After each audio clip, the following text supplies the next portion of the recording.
समस्त हिंदू ग्रंथों में भागवत सर्वश्रेष्ठ है। भागवत के वक्ता सुखदेव परमहंस स्वयं ब्रह्म हैं और परीक्षित भी गर्भ में ही भगवत प्राप्ति कर चुके हैं। उस भागवत के अंतर्गत पंच प्राण रास पंचाध्यायी है।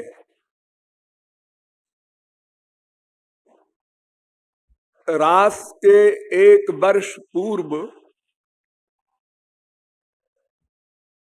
नंद गोप कुमारिका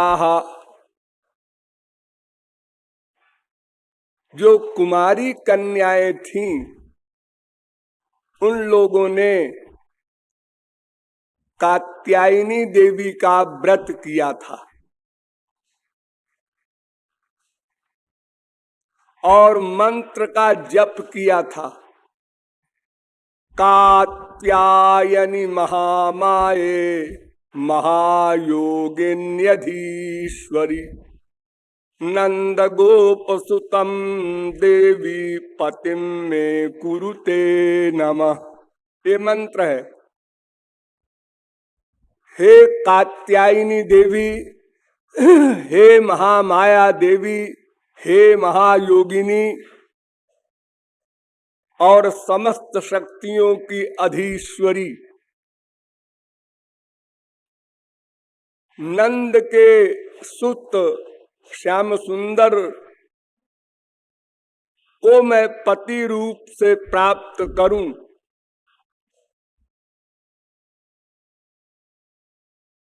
ऐसी कृपा कीजिए, आपको नमस्कार है। ये मंत्र का अर्थ है। तो भगवान ने 1 साल पूर्व उनके व्रत समाप्त होने पर परीक्षा ली, चीरहरण। देखिए, सीता जी ने भी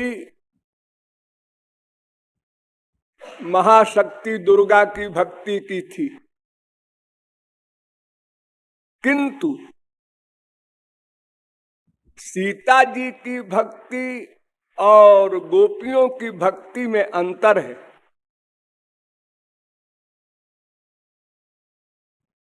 सीता जी को पार्वती ने वरदान दिया था, मन जाहिरा चो मिलहि सोवर।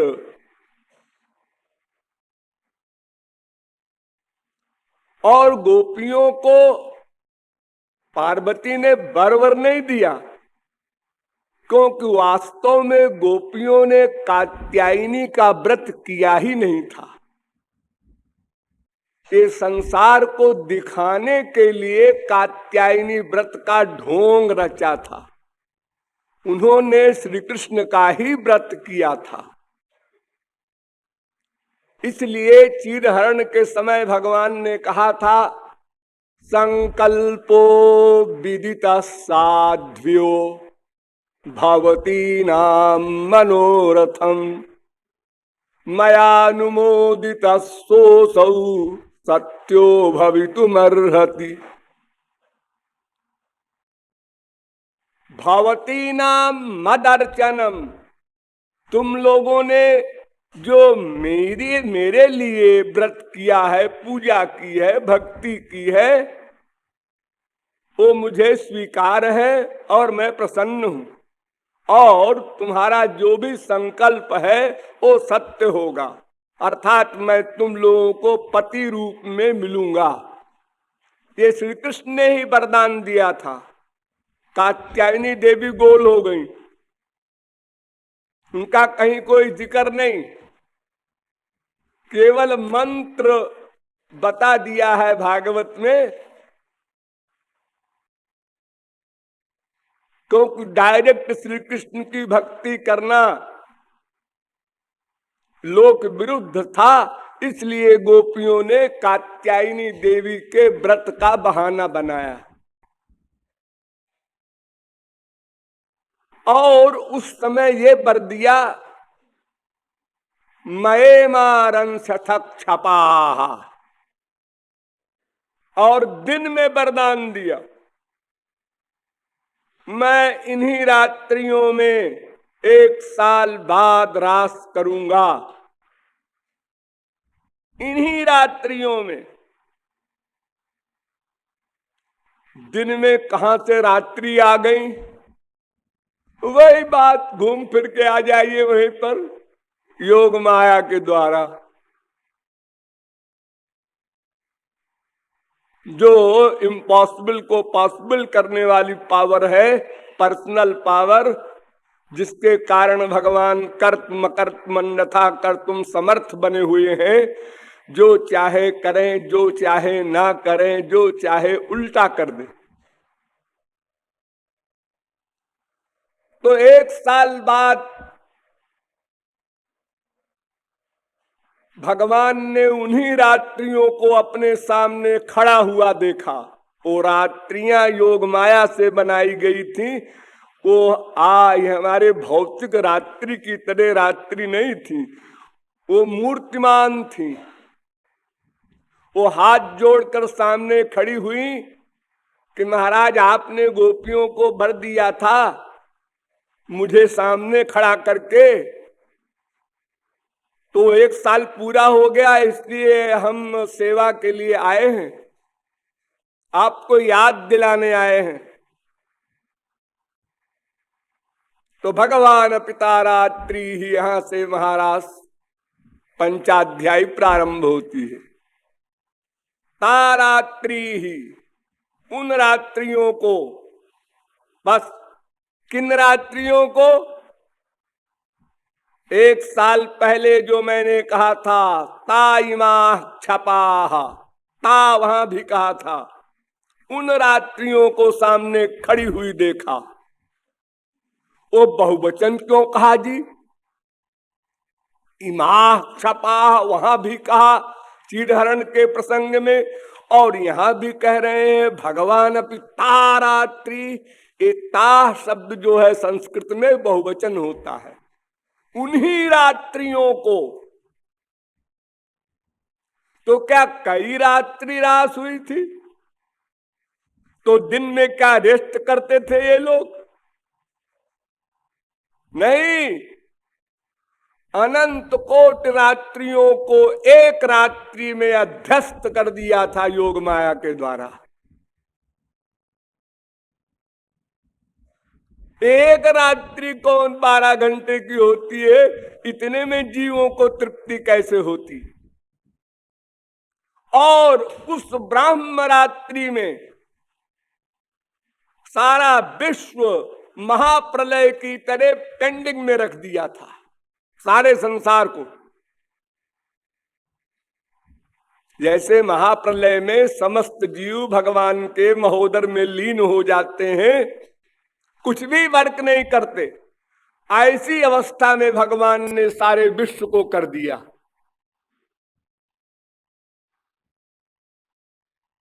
अन्यथा नंद यशोदा आदि तो कब के प्राण छोड़ देते। तो ताइमा जो कहा था उसी को फिर देखा महाराज के समय। तो भगवान अपि, भगवान भी, यहां अप शब्द आया है, इसका मतलब ये कि भगवान को रासवास से कोई मतलब नहीं, किसी जीव से कोई मतलब नहीं, न कुछ लेना है न देना है। जो आत्मरति, आत्मक्रीड, आत्मतृप्त है, फिर भी भगवान अपि, करुणा का जो भगवान का स्वभाव है, उस कारण, करुणा के स्वभाव के कारण भगवान ने भी उन रात्रियों को देखकर मन बनाया। मन तो था नहीं, बनाया। ये भगवान का देखना बड़ा खतरनाक है। सा आईक्षत, ईक्षतेर ना शब्दम, सा ईक्षत। ये शास्त्र वेद कह रहे हैं कि भगवान ने देखा वीक्षित मत्स्य पंचभूतानी, संसार बन गया। जिस संसार में आप लोग बैठे हैं ये कैसे बना? भगवान ने देखा, बन गया। देखने में उनके योग माया आती है। तो यहां भी वीक्ष, देखा, और देखते ही योग माया सामने खड़ी मिली, वो पहले से तैयार थी। और उधर प्रकृति ने भी अपना सब विपरीत विचित्र व्यवहार कर लिया। अर्थात छहों ऋतुओं में जो फूल फूला करते थे वे सब फूल शरद ऋतु में खिल गए। अर्थात सब अलौकिक उपकरण हो गया योग माया के द्वारा। तो भगवान ने कहा सब उल्टा हो रहा है तो आपन भी उल्टे हो जाओ। क्या उल्टे हो जाओ? रंतुम मनश्चक्रे, रमण की इच्छा की, मन बनाया, जीवों के साथ रमण के लिए मन बनाया। ठीक है, बनाया। उसके बाद मुरली वादन हुआ। प्रारंभ होता है मुरली से। निशम्य गीतम तदनंग वर्धनम, और उस मुरली से उन अधिकारिणी गोपियों के अंतःकरण को चुरा लिया। बुलाने के तरीके बहुत से होते हैं संसार में, लेकिन भगवान का तरीका विचित्र ही है। उनकी मुरली ऐसी विचित्र थी कि शिवलोक तक तो आवाज चली गई, भगवान शंकर भी आ गए, लेकिन बगल में भी जिस गोपी का पति लेटा हुआ था सोने के लिए वो नहीं उठ सका, उसको नहीं सुनाई पड़ी। ऐसे ही भगवान का रूप भी होता है। जाकी रही भावना जैसी। भगवान के दर्शन हम लोगों ने भी अनंत बार किए हैं, लेकिन अपनी बुद्धि का अहंकार, माइक लॉजिक लगाया, अरे भगवान भगवान नहीं है, हाँ ठीक है, जीनियस है, हैंडसम है इस तरह के शब्द बोल के संतोष कर लिया। और जब उनके चरित्रों को सुना, कैरेक्टरलेस है, इसलिए अबाउट हर। उस समय में हम लोगों ने ये किया था, राम देख सुन चरित तुम्हारे जड़ मोहि। जब तक माया के अंडर में हम हैं तब तक हमारी उपाधि है जड़, क्योंकि हम उनके दिव्य चिन्मय स्वरूप को देख ही नहीं सकते, तो उनकी कृतियों को, चरित्रों को, लीलाओं को कैसे समझेंगे? प्रश्न ही नहीं। तो श्री कृष्ण ने योग माया से मुरली बजाकर उन अधिकारी जीवों को कान में मुरली बजाकर उनके मन को चुरा लिया, अपने पास बुला, सारे मनों को इकट्ठा कर लिया, अपना भी मन बनाया और सबका मन भी इकट्ठा कर लिया, स्टोर हो गया। तो गोपियां भागी, मुरली की आवाज की ओर भागी। कहां मुरली बज रही है ये गोपियों को होश नहीं, आपस में भी एक दूसरे को नहीं बता सकी। अन्योन्यमलक्षितोद्यमा, अरे सखी चल, बुला रहे हैं। जो जैसा काम कर रही थी बस उसी अवस्था में भागी। ये 5 अवस्था वाली गोपियां होती हैं, सखी, नित्य सखी, प्राण सखी, प्रिय सखी, परम श्रेष्ठ सखी, ये 5 प्रकार की सखियां थीं। सबसे नीचे सखी, उससे ऊपर नित्य सखी, उसके ऊपर प्राण सखी, उससे उच्च कक्षा वाली प्रिय सखी, और सबसे ऊंची कक्षा वाली परम श्रेष्ठ सखी, वो ललिता विशाखा आदि जो अष्ट महासखी आप लोग सुनते हैं, वो परम श्रेष्ठ सखी थी। ये 5 प्रकार की सखियां, उसमें कुछ तो मोटी अकल से समझिए कि गोलोक से अवतीर्ण हुई थी डायरेक्ट, कुछ नित्य सिद्ध महापुरुष थे और कुछ साधन सिद्ध महापुरुष थे। ये 3 कक्षा में आप बांट सकते हैं। यानी कुछ तो ऐसे जीव थे जो पहली बार रास पा रहे हैं, ये नंबर 1। कुछ ऐसे जीव थे जो सदा से भगवान के पास उनके पार्षद रूप में हैं और सदा से रास पा रहे थे गोलोक में भी, और वे अवतार लेकर यहां आए, यहां भी उनको रास मिलेगा। और तीसरे वे हैं जो भगवान के डायरेक्ट स्वरूप शक्ति के अंश हैं, जीव शक्ति विशिष्ट ब्रह्म के अंश नहीं है। ये नित्य सिद्ध महापुरुषों में 2 कक्षाएं हैं।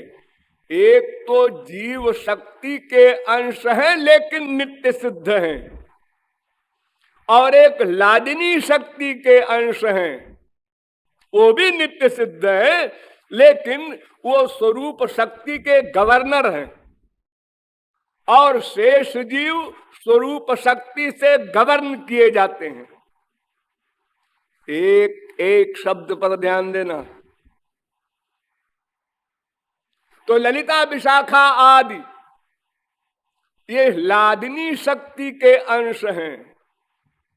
इनके लिए भागवत में कहा था, रे में रमेशो ब्रज सुंदरी भीर यथार्भका स्वप्रतिबिंब बिंब। जैसे छोटा सा बच्चा अपनी परछाई से खेलता है, अपने प्रतिबिंब को देख करके मुंह बनाता है, गाता है, नाचता है, और प्रतिबिंब भी नाचता है तो उसको देख देख कर और नाचता है।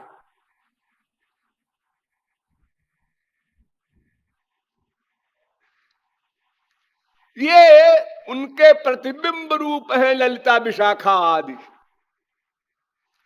तो इस प्रकार ये 5 प्रकार की सखियों की अवस्थाएं भी अलग अलग क्लास की हैं। तो अपनी अपनी कक्षा की समाधि के अनुसार गोपियां भागी और श्री कृष्ण के पास पहुंच गईं। पहुंचने के पहले ही परीक्षित का माथा ठनका और उन्होंने प्रश्न किया सुखदेव परमहंस से कि महाराज ये गोपियां जो थी ये भगवान नहीं जानती थी भगवान को। सुखदेव जी ने इसके पहले बताया था कि तमेव परमात्मानम जार बुद्धिया संगता। जार बुद्धि से गोपियां भागी थी। जार व्यभिचार संसार में जैसे कहा जाता है। तो इस शब्द के ऊपर एकदम चौंक गए परीक्षित। तो उन्होंने कहा जार बुद्धि से गोपियां गई थी और फिर भी उनको गोलोक मिल गया, उनको तो नरक मिलना चाहिए था। तो सुखदेव परमहंस ने डिटेल में समझाया कि देखो इसके पहले मैंने तुमको बताया था 7वें स्कंद में उत्तम पुरस्तात् चैतत्ते। युधिष्ठिर ने नारद जी से प्रश्न किया था कि महाराज ये शिशुपाल तो बड़ा विरोधी था, भरी सभा में सैकड़ों गाली दिया श्री कृष्ण को। वो पैदा होते ही से था इसी प्रकार का, जन्मजात दुश्मन था। क्यों? वो रावण का अवतार था।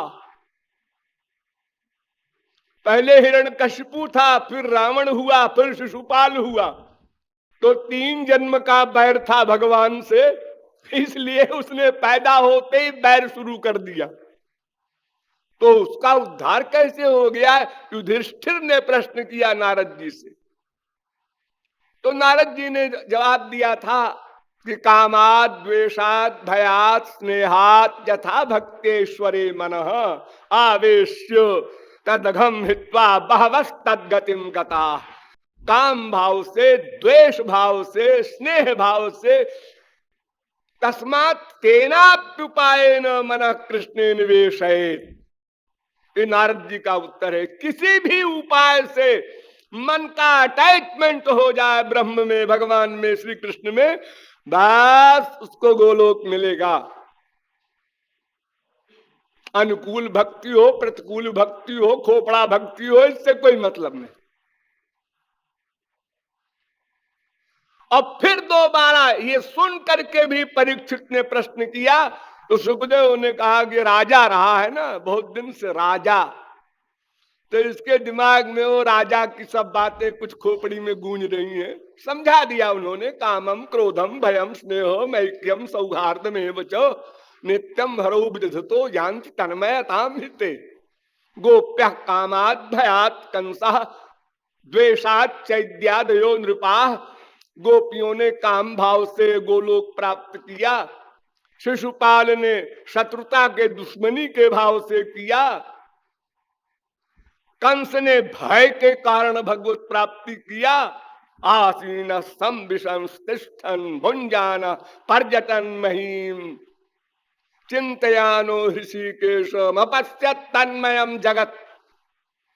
कंस का क्या हाल था? बैठा है, सामने देखा किसी को, नौकर को, अरे श्री कृष्ण बैठा है। वो कहता है हुजूर मैं आपका खामी नौकर हूं। अच्छा अच्छा, इधर देखा, अरे इधर आ गए श्री कृष्ण। बैठना मुसीबत। खड़ा हो, सामने श्री कृष्ण खड़े हो गए। फिर डरा। आसीन संविशंस्तिष्ठन, चल रहा है, सामने आ गए श्री कृष्ण। अब उधर से अबाउट टर्न हो गया डर के मारे, क्योंकि उसको जब आकाशवाणी हुई थी कि वो देवकी के गर्भ से एक लड़का पैदा होगा, वो तुम्हारा काल होगा, तभी से वो डर रहा है बेचारा। भुंजाना, खाना खाना मुसीबत, खाना खाने बैठा, अरे इसमें भी श्री कृष्ण है, थाली फेंक दे। ड्रेस पहन रहा है, अरे इसमें भी श्री कृष्ण है, कपड़ा फाड़ दे। तन्मयम जगत, जैसे गोपियों की अवस्था थी ना, जित देखो तित श्याम मई है, ऐसी अवस्था हो गई थी। ऐसे ही शिशुपाल की थी। तो किसी भी भाव से भगवान से मन का एकत्व हो जाए बस। चाहे पारस को लोहे से प्यार से छुआ दो, चाहे लड़ा दो, चाहे बाई चांस दोनों एक दूसरे से टकरा जाएं, सोना बनेगा। वस्तु शक्ति बुद्धि की अपेक्षा नहीं करती, ये फिलॉसफी। सुखदेव परमहंस ने आगे चलकर कहा था, त्वेमा स्त्रियो बनचरीर व्यभिचार दुष्टा। परीक्षित, गोपियों ने जो आचरण किया वो व्यभिचार कहलाता है। एक तरफ श्री कृष्ण ब्रह्म सुप्रीम पावर, एक तरफ गांव की गंवारी ने, बनचरी जंगल में रहने वाली अपढ़ गंवार व्यभिचारिणी, और उनको भगवान ने गोलोक दिया। जैसे कोई जान करके अमृत पिए चाहे अनजाने में पिए अमर होगा, कोई जान कर जहर पी ले या अनजाने में पिए मरेगा। वस्तु का फल संसार में भी मिलता है, भगवान की बात छोड़ो। अजी मैंने तो समझा था दूध है और मेरा एक दोस्त है, इसने दूध में चीनी मिलाया, केसर मिलाया, छोटी इलायची मिलाया, बड़े प्यार से दिया, मैं तो घटाघट पी गया और मर गया। मेरी भावना तो दूध की थी, फिर मैं क्यों मर गया? अस्तु, परीक्षित ने कहा, हाँ महाराज समझ गए। अच्छा चलो, समझ तो गए तुम, दोबारा समझा रहा हूं, अब गलती नहीं होनी चाहिए। अच्छा महाराज जी, सॉरी। हाँ, गोपियां आई और श्री कृष्ण ने पहले वेलकम किया, स्वागतम वो महाभागा, कहिए आपकी क्या सेवा करें। अरे अरे अरे, ठीक है ठीक है, आप लोग देखने आई होंगी दृश्य, लेकिन आप लोग अपने पति को, अपने बच्चे को, अपने गृहस्थ के सब काम धाम को छोड़कर आए हैं, ये गलत बात है। गृहस्थ में है आप लोग, गृहस्थ धर्म का पालन करना चाहिए। ये धर्म का लेक्चर शुरू हो गया ठाकुर जी का, परीक्षा के लिए, अन्यथा तो भागवत का प्रारंभ ही हो रहा है, धर्म प्रोज्झित कैतवा। अरे धर्म तो छोटी सी चीज है, मोक्ष तक को भी आउट कर दिया है भागवत के प्रारंभ में ही, वो कैतव है। और जहां भागवत समाप्त होती है, ध्यान दीजिए, 12वें स्कंद के 12वें अध्याय में जहां एंड है भागवत का, वहां पर सूत जी शौनकादिक परमहंसों से कह रहे हैं कि देखो जी, अब तुमको हम समझाते हैं सारांश, सारी भागवत सुन लिया, हाँ अब सारांश सुनो, सबका निचोड़। हाँ महाराज बता दीजिए, वो अच्छा है, इतना सारा ज्ञान दिमाग में नहीं रहेगा, सारांश आ जाए तो अल्पज्ञ के लिए वो अच्छा रहता है, थोड़े में समझा दीजिए। तो 2 श्लोक कहे उन्होंने, नैष्कर्म्यमप्यच्युत भाव वर्जितं न शोभते ज्ञानमलं निरंजनम कुतः पुनः शश्वत भद्रमीश्वरे यच्चार्पितम्। एक तो कहा ज्ञान के लिए कि कितने बड़ा ज्ञान हो जिससे मोक्ष मिलता हो, ऐसा ज्ञानी लोग डिक्लेयर करते हैं, ऋते ज्ञानान्न मुक्ति ज्ञानादेव ही कैवल्यम। वो ज्ञान भी भक्ति के बिना व्यर्थ है।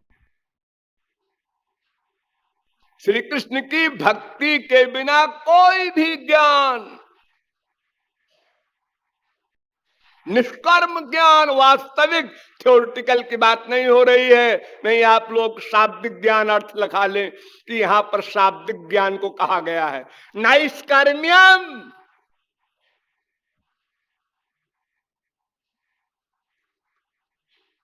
और दूसरा श्लोक कहा यशस्यामेव परिश्रम परो वर्णाश्रमाचार तपश्रुतादिषु।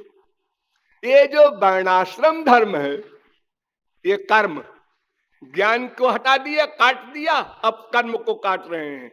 ये जो वर्णाश्रम धर्म है वेदों में, इससे क्या मिलेगा शौनकादिक परमहंसो? इससे 2 चीज मिलती है, यशा श्रियाम, एक तो कीर्ति मिलती है, संसार में लोग तारीफ करेंगे, अरे साहब बड़ा धर्मात्मा था युधिष्ठिर।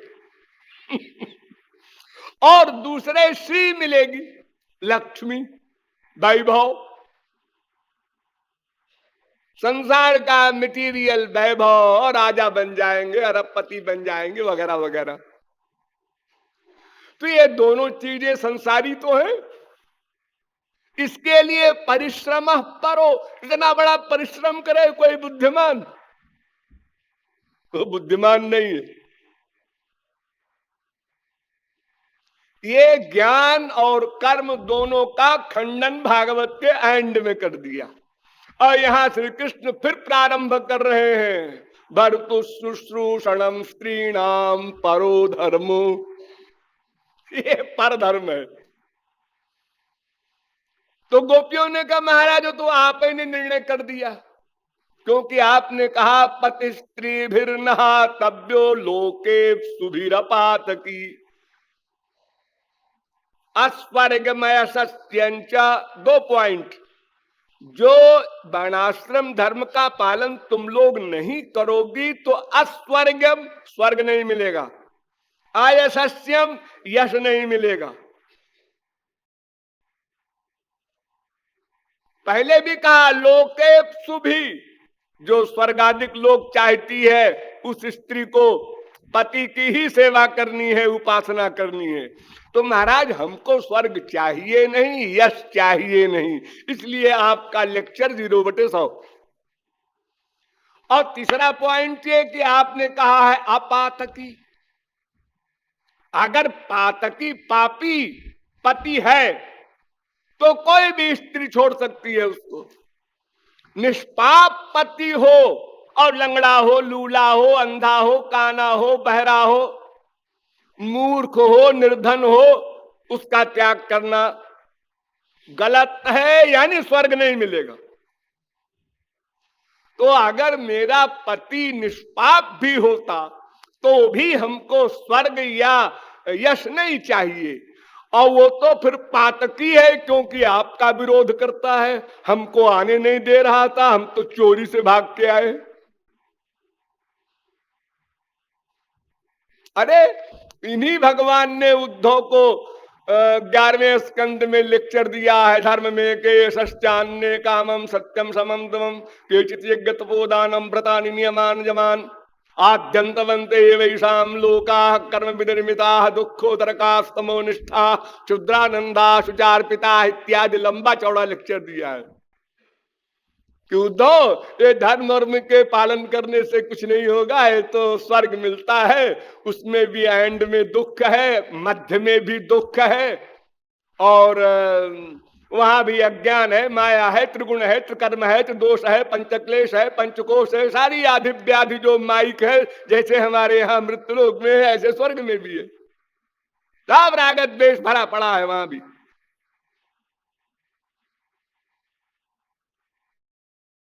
इसलिए कर्म धर्म के विषय में आपका लेक्चर ठीक नहीं है।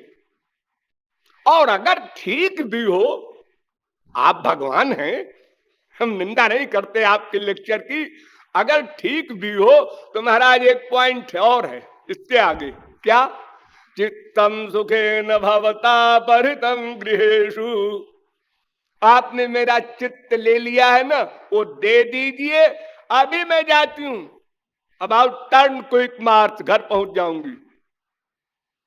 जाम कथम ब्रजमथो करवाणी किंबा, ये मेरे पैर ज्ञानेन्द्रिय नहीं है, ये कर्मेंद्रिय है। बिना मन बुद्धि के पैर घर चले जाएंगे, ये फिलॉसफी तो आज सुन रही हूं मैं।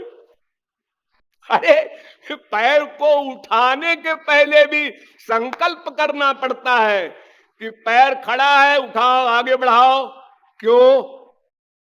वहां जाना है, तो ये सब काम तो मन करेगा, उसको आपने ले लिया, आप कहते हैं जाओ।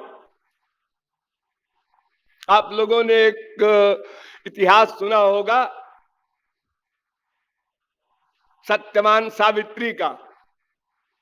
सावित्री ने जब पति के मर जाने पर यमराज का पीछा किया तो यमराज ने कहा है कहां चली आ रही तू, ये पति नहीं मिलेगा, इसकी मृत्यु अंतिम है, और कोई वर मांग ले, चल मैं खुश हूं, दे दूंगा। पति को छोड़कर कोई वर मांग ले।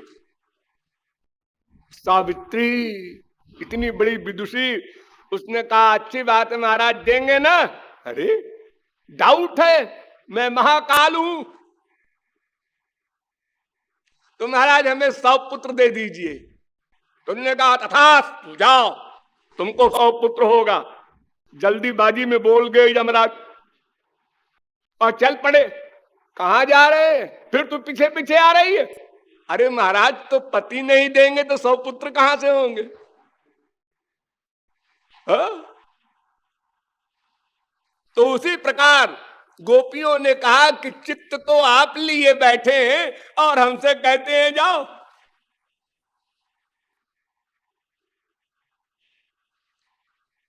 तो इस प्रकार जब शास्त्रार्थ में ठाकुर जी हार गए तो उन्होंने कहा ठीक है आओ चलो। मैंने तो परीक्षा ली थी।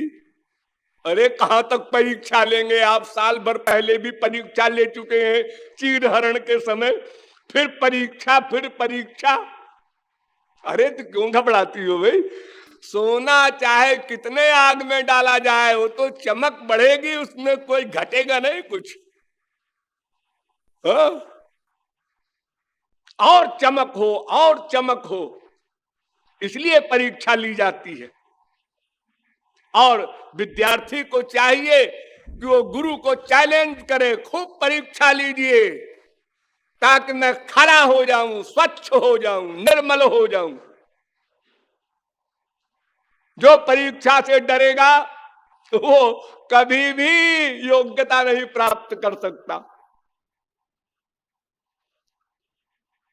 कुछ दिनों पहले हमारे संसार में भी हमारी गवर्नमेंट के कुछ लोगों ने प्लान बनाया था कि परीक्षा बंद कर दी जाए, ऐसे ही पढ़ाई हो।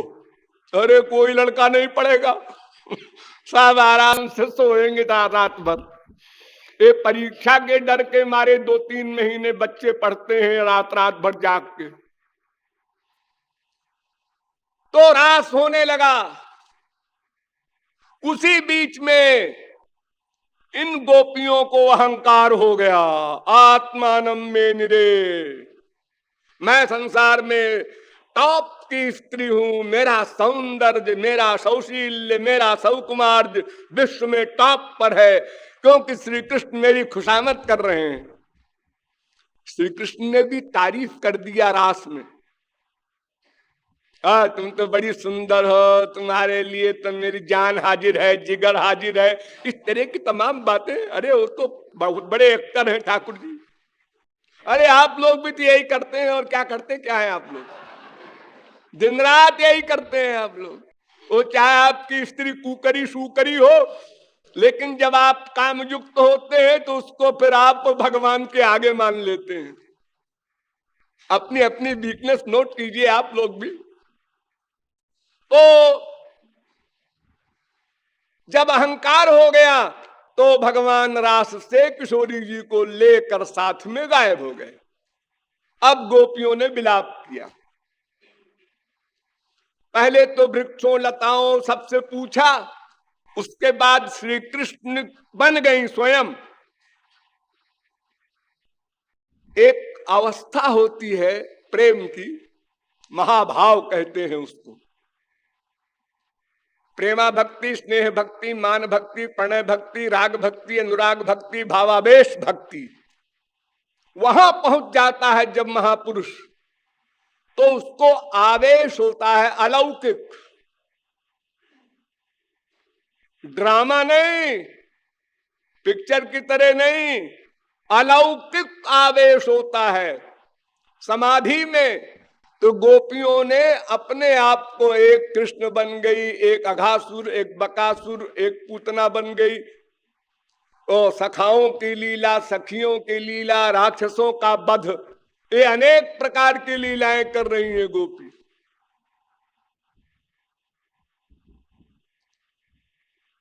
और फिर किशोरी जी और ठाकुर जी के चरण को देखा उन्होंने, और आपस में विचारणा हुई। यहां से वो गए हैं, एक गोपी यहां से उनके साथ गई है। कसम खाए हैं सुखदेव परमहंस, राधा शब्द नहीं बोलेंगे पूरी भागवत में। याम गोपी मनयत कृष्ण, गोपी शब्द लिखा है। तो किशोरी जी का पर्यायवाची शब्द वेदों में गोपी भी है।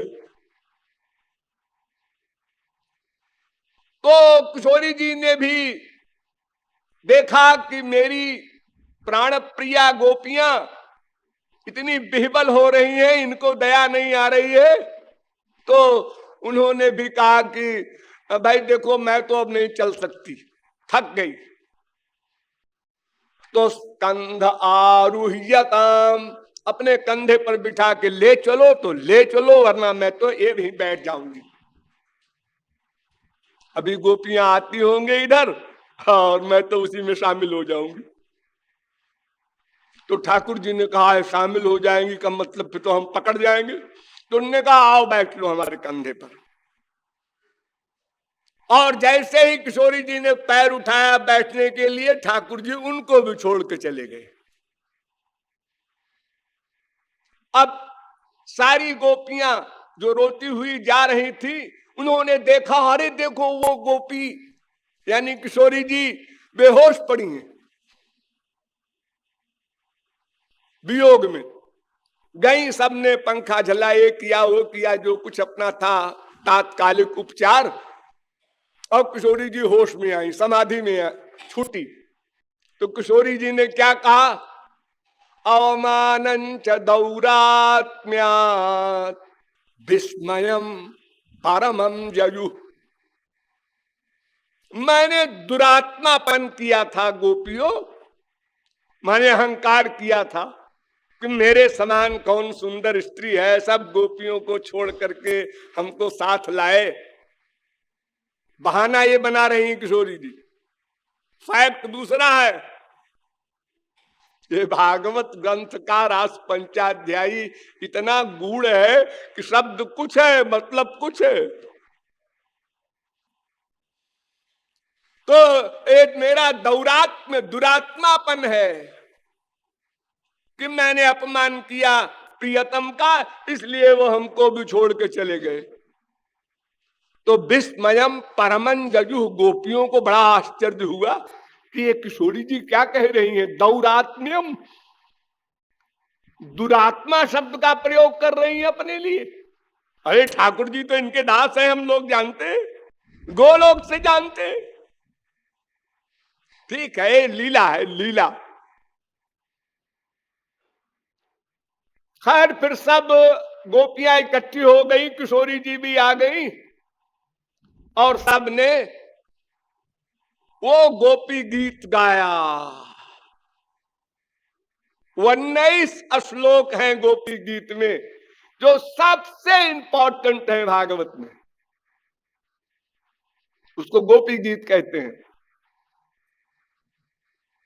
श्याम सुंदर को प्रकट करने के लिए गोपी गीत हुआ, उसमें किशोरी जी भी सम्मिलित हैं। उसका पहला श्लोक मैंने आप लोगों को इशारे में बताया था, जयति तेधिकम जन्मना ब्रज श्रयत इंदिरा शश्वदत्र ही दैत दृश्यताम दिक्षुतावकाश त्वयि धृता सवस्वाम विचिन्वते। हे प्रियतम श्री कृष्ण, तुम्हारे ब्रिज में प्रकट होने से बैकुंठ नीरस हो गया। अब भविष्य में लोग बैकुंठ की बात नहीं करेंगे, क्योंकि बैकुंठ की अधिष्ठात्री यहां दासी बनकर रहती हैं महालक्ष्मी जी।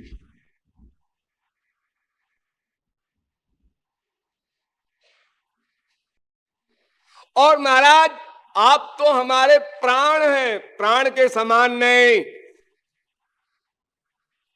धृता सवा, हम आपके लिए व्याकुल हैं, दर्शन दीजिए। ये पहला श्लोक। अब 19 श्लोकों की व्याख्या करने का समय तो नहीं है। चौथा श्लोक सुन लीजिए। फिर गोपियां कहती हैं, न खलु गोपिका नंदनो भवान अखिल देहि नामंतरात्म दृक् विखन सार्थितो विश्वगुप्त सखउ देवान सात्वतांकुले। हे श्याम सुंदर, तुम ये जानते हो कि मैं तुमको नहीं जानती है, तुम गलत जानते हो, मैं जानती हूं तुम कौन हो। खाली गोपिका नंदन नंदन नंदन यशोदा नंदन नहीं हो, अखिल देहि नाम अंतरात्म दृक्, जीवों के अंतःकरण में रहने वाले भगवान हो। विखानसार थी तो ब्रह्मादिक ने जब बहुत प्रार्थना की थी आपसे अवतार लेने के लिए, तो विश्वगुप्त यहाँ संसार की रक्षा के लिए सख उदयवान यहाँ प्रकट हुए हो तुम, सात पतांकुले यदुकुल में। चौथे श्लोक में ऐसा कहा। फिर 9वें श्लोक में कहा, तव कथामृतं तप्त जीवनम कविभिरीडितं कल्मषापहं श्रवण मंगलम श्रीमदाततं भुवि गृह्णन्ति ते भूरिदा जना। महाराज आप तो वो हैं कि अनंत कोटि कल्पों से जो जीव त्रिगुण में त्रिताप में तप्त हो रहे हैं, आपकी चर्चा को कोई उपास्य बना ले, तब कथामृतम, आपकी लीलाओं का कोई चिंतन कर ले। वो लीलाएं ऐसी हैं कि सिद्ध महापुरुष जीवन मुक्त मलात्मा परमहंस भी चिंतन करते हैं। निवृत्त तारसई रूप गीयमानात्, निवृत्त तर्ष जो लोग हैं, आत्मा रामाश्च मुनियो निर्ग्रंथा आप्तुरुक्रमे कुर्वन्त हेतुकीं भक्तिम।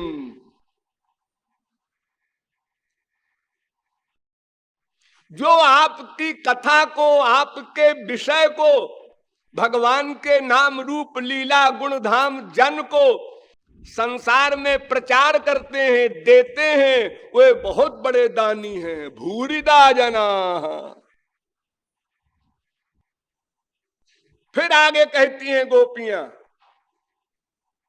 कि अटत यद्भवानन्निकाननं त्रुटिर्जुगायते त्वाम पश्यताम कुटिल कुंतलम श्रीमुखं च ते जड़ उदीक्ष्यताम पक्ष्म कृदृशाम। 14वां श्लोक। महाराज जब आप जंगल में गाय चराने जाते थे तो दिन भर रहते थे वहीं, तो उस दिन का एक एक क्षण, क्षण भी ज्यादा कह दिया, त्रुटि, सबसे छोटे टाइम को संस्कृत में त्रुटि कहते हैं, वो जुग के समान मालूम पड़ती थी हमको, हम लोगों को, सारी गोपियों को। और जब शाम को आप लौटते थे तो बीच बीच में जो ये महात्मा लोग आपको प्रणाम करते थे और आपको यहां आने में देर होती थी, तो हमको बड़ा क्रोध आता था उन महात्माओं के ऊपर। अब हम कुछ कह तो नहीं सकते थे, गृहस्थी है, लेकिन वो हमारे लिए असह्य होता था कि निरे बड़े बड़े महात्मा खड़े रहते कि इधर से ठाकुर जी शाम को निकलेंगे तो प्रणाम करेंगे, दर्शन करेंगे, और इसमें तमाम टाइम लगी जाता है। एक बार मुझे हवाई जहाज से दिल्ली जाना था, एक जगह लेक्चर हो रहा था, तो 1 घंटे पहले लेक्चर मैंने समाप्त कर दिया कि आधा घंटे का रास्ता है एयरपोर्ट। और साहब जो 25-30 हजार आदमियों ने घेरा और पैर छूना शुरू किया, तो हम निकल नहीं पाए, जहाज चला गया। लोगों की श्रद्धा को क्या करूं।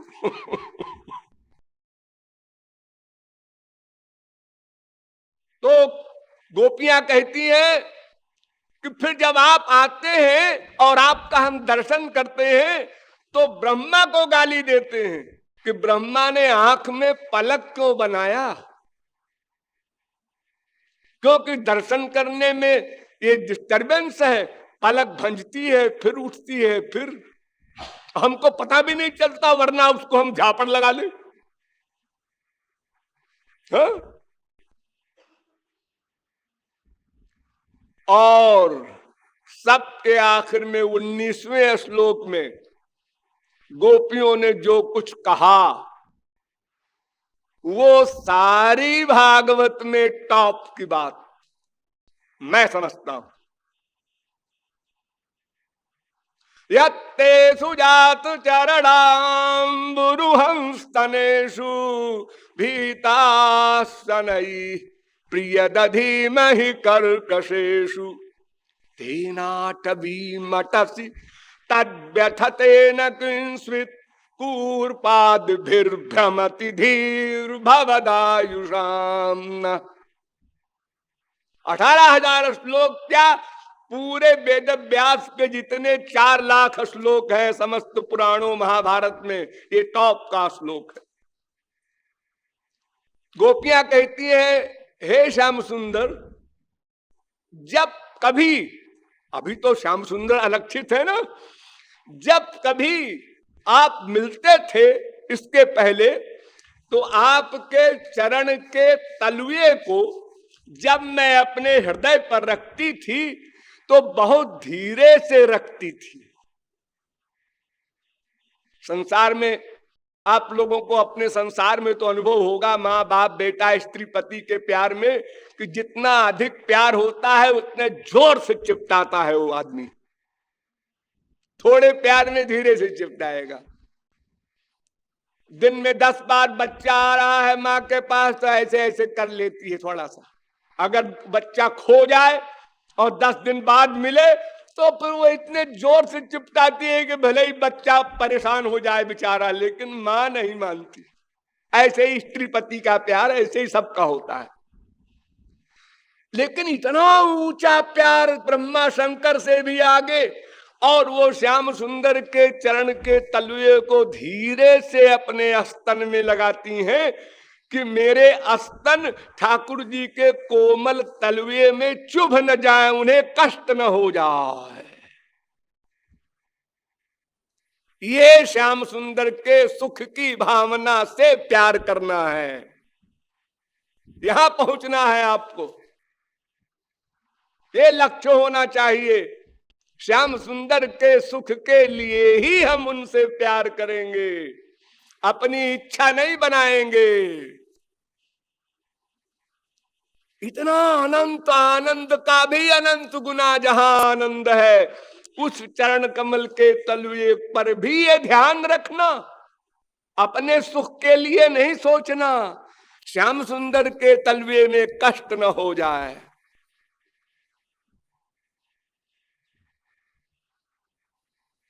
जब ये वाक्य कहा तो ठाकुर जी पिघल गए। इति गोप्य प्रगायन्त्य तलपन्त्यश्च चित्रधा रुरुदुस्तुस्वरम राजन कृष्ण दर्शन लालसा। इस प्रकार अनेक प्रकार की गुणावली गाते हुए, प्रलाप करते हुए जब गोपियों ने गीत गाया, जोर से रो करके कंट्रोल नहीं कर सकी। सुस्वरम, तो फिर तासामाभिरभूत क्षौरि स्मयमान मुखाम्बुज पीतांबरधर स्रग्वी साक्षान मनमथ मनमथा। भगवान से नहीं रहा गया। भगवान कहीं गए हुए नहीं थे वो सर्वव्यापक है, उनको न कहीं जाना है ना आना है, लेकिन ये आंख मिचौनी खेलते हैं भक्तों के प्रेम को बढ़ाने के लिए और उनकी परीक्षा के लिए, उनके प्रेम को और उज्जवल बनाने के लिए भगवान प्रकट हो गए।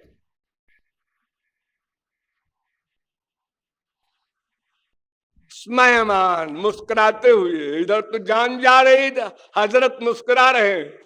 हमने बड़ा कमाल किया, गायब हो गए तो तुम लोग खूब रोई ना। अरे एक भाई मुस्कुराने की बात है, जब कोई दुखी हो बहुत तो उसके पास कोई जाए तो थोड़ी सी तो एक्टिंग करनी चाहिए। देखो संसार में कोई मरता है और आप जाते हैं उसके यहां तो कैसा मुंह लटका के बैठते हैं, वहां स्मयमान जाए अगर मुस्कुराते हुए तो आप दुश्मन बन जाए उसके। हाँ, इसको बड़ी खुशी हो रही है हमारा पति मर गया था। इतना भयंकर विरह का दुख गोपियों को, और ठाकुर जी स्मयमान मुखाम्बुजा विरभूत वहीं प्रकट हो गए, ऐसे आते हुए नहीं दिखाई पड़े, उन्हीं के बीच में टपक पड़े। अब क्या था, सब आनंद विभोर हो गई, लिपट गई। अब एक तो शरीर और एक करोड़ों गोपियां कैसे लिपटेंगी, क्या होगा, अब ये तो प्रैक्टिकल स्वरूप तो उस समय जो हुआ हुआ वो लोग जाने। एक आदमी को 10 स्त्री ही नहीं चिपट सकती हैं, इतनी जगह ही नहीं शरीर में। अरे पैर में कई स्त्री लगेंगी, हाथ में कई लगेंगी, पीठ में अरे कितनी लगेंगी भला। लेकिन अब वो बारी बारी से किया कि एक साथ किया कि स्त्री में स्त्री चिपटती गई, जैसा भी हुआ होगा।